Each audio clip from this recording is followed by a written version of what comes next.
こ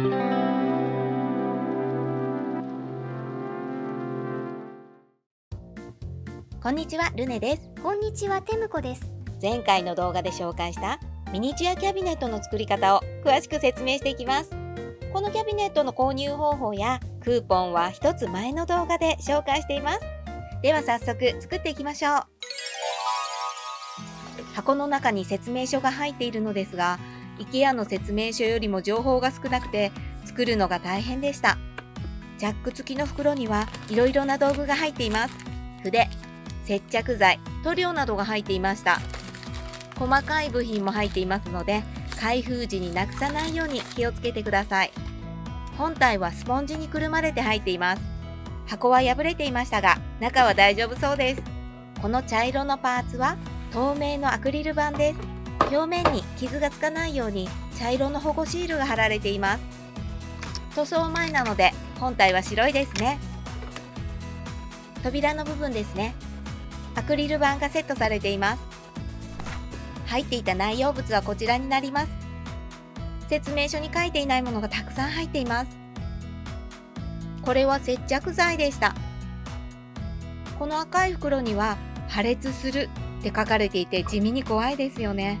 気になりすぎるので最初に開封してみました。中にはビニール手袋が入っていました。爆発しなくてよかったです。こちらの白いボトルも接着剤でした。赤が瞬間接着剤で、青が硬化促進剤のようです。袋に入っているこの小さな部品は間違って捨てないように気をつけてください。この黄色のマスキングテープに包まれた金属製の細い棒は扉の開閉のための蝶番的なものだと思われます。だけど長いものと短いものが3本ずつ入っています。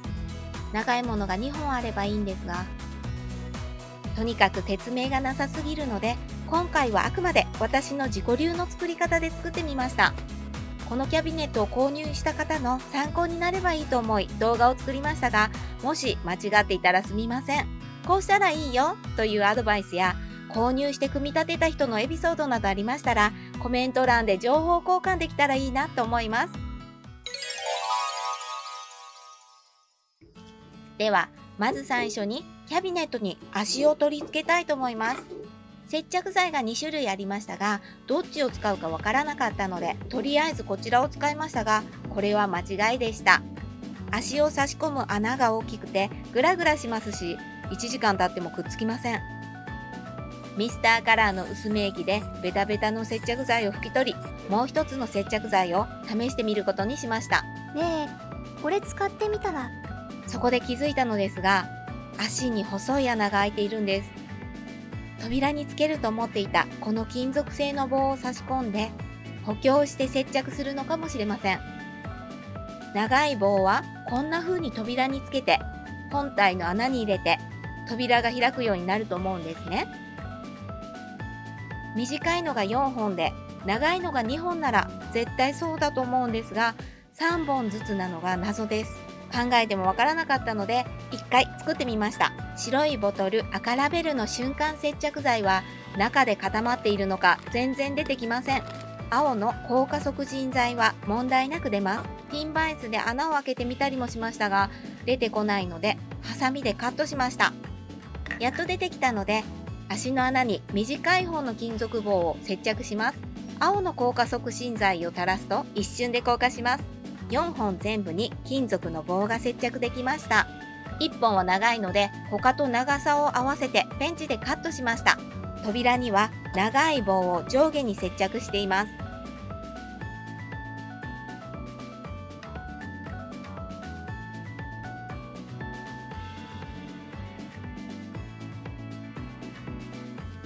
足に赤い接着剤をつけて本体の穴に硬化促進剤を垂らします。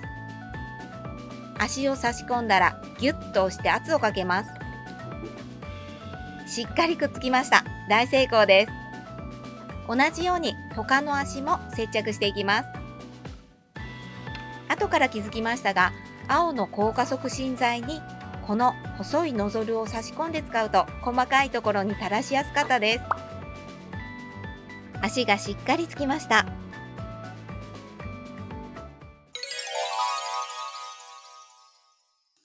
付属していた塗料はベース用のベージュ、装飾用のゴールド、そして黒もありました。黒は用途がわからなかったので今回使用しませんでした。ニュアンスをつけるためのものかもしれません。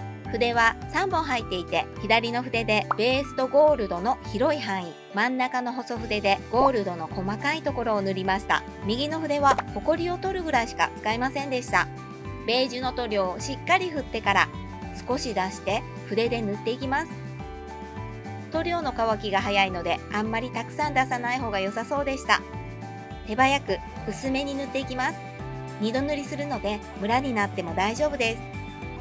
厚塗りをすると細かい装飾が埋まってしまいますので注意が必要です。ゴールドの部分は塗らなくて大丈夫ですが、境目はしっかり塗っておいた方が綺麗に仕上がります。細かい装飾の間に塗り残しがないようにいろんな角度に回しながら塗ります。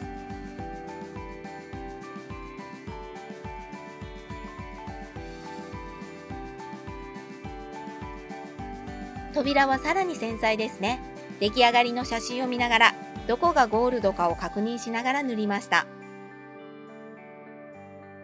裏側も見えてしまうのでムラがなくなるまで何度か塗り重ねます。ムラがなくなったらゴールドの部分を塗っていきます。ゴールドの塗料も分離しているのでしっかり振ってから使いましょう。付属の細筆を使って丁寧に彩色します。広範囲のところはベースを塗った太い筆で塗りました。ゴールドがはみ出てしまったら綿棒でさっと拭き取るか、塗料が乾いてから上にベージュを塗るとごまかせます。ゴールドも塗り残しの白いところがないようにいろんな角度から見ながら塗りましょう。乾いたら2度塗りします。説明書には載っていなかったこのグレーのプラスチックとミントグリーンのベロアは棚の下段だと思ったので組み立ててみます。ベロア生地はシールになっているのでグレーのプラスチックに貼って余分なところを切ってプラスチックを包むように裏側まで貼ります。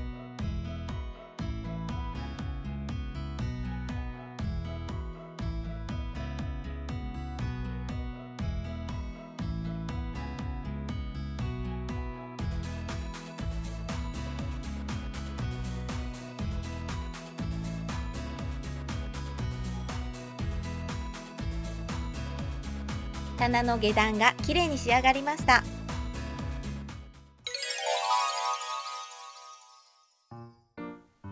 アクリル板を本体に組み込むので茶色の保護シールを外します。しかし最初にサイズが合っているか確認せずに外してしまったのは失敗でした。扉に合わせた時、塗料の厚みのせいかアクリル板が入らなかったので付属していた紙やすりでアクリル板のサイズを調節しました。この時に透明のアクリル板に傷がついてしまったので、サイズを調整してから組み立てる直前に保護シールを外すのをおすすめします。接着剤をはみ出さないようにほんの少し塗り、爪楊枝などで薄く広げてアクリル板をつけます。足をつけた時に使用した瞬間接着剤はアクリル板が白くなる可能性があるので、チューブの接着剤を使用しました。左右のアクリル板も同じように取り付けます。先ほど作った下段の棚板も接着します。次はアクリル板の棚板を少量の接着剤で取り付けます。3段の棚板がつくとキャビネットらしくなってきましたね。アクリル板がすべてに入ったら本体に扉をつけます。扉に接着した金属の棒を本体の穴に差し込み、棚の天井部分を接着します。失敗が怖いので、白いボトルの瞬間接着剤ではなく、チューブの接着剤を使いました。扉がきちんと開くか確かめます。接着剤が硬化したら出来上がりです。お疲れ様でした。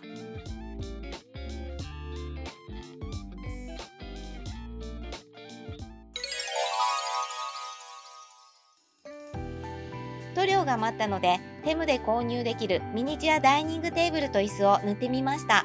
椅子の座面と背もたれを外せるのでマイナスドライバーなどを使って優しく取り外します。ゴールドで装飾部分を塗ります。この塗料はツルツルしたプラスチックも弾かずに色が乗ってくれます。座面は面積が広いのでしっかり塗料が乗るように下地のサーフェイサーを吹いてみました。下地ができたらベージュを塗っていきます。乾いたら2度塗りします。ボタンの部分をゴールドに塗ります。かなりゴージャスになってきて気分が上がりますね。組み立てて戻します。どうしても裏側が安っぽいですが、前から見たら368円には見えない高級感です。いかがでしょうか。最後まで見てくださりありがとうございます。また次の動画でお会いしましょう。